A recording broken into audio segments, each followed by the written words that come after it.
Gazze'deki soykırım insanlık tarihine kara bir leke olarak kazanırken ABD İsrail Başbakanı soykırımcı, savaş suçlusu Netanyahu'yu ülkesine davet etmiş, ABD parlamentosunda konuşma imkanı sunmuştur.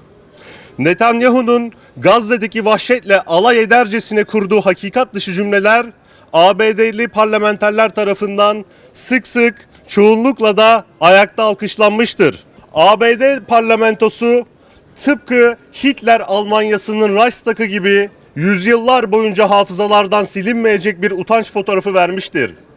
ABD'nin demokrasi ve özgürlük maskesi bu korkunç fotoğrafla bir kez daha düşmüştür.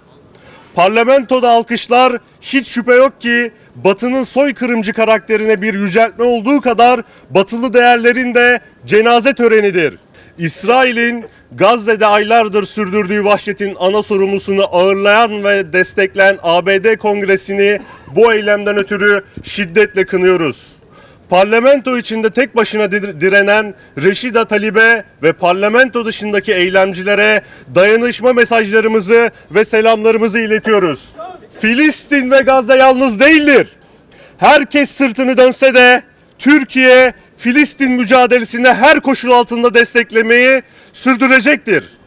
Gönüllü kuruluşlar platformu olarak zulmü alkışlayanlara karşı mazlumu savunmayı sürdüreceğiz.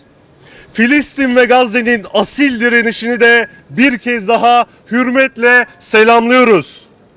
Allah'ın yardımı yakındır.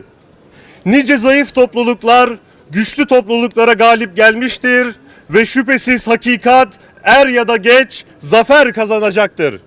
Soykırıma alkış tutanlar hesap verecek.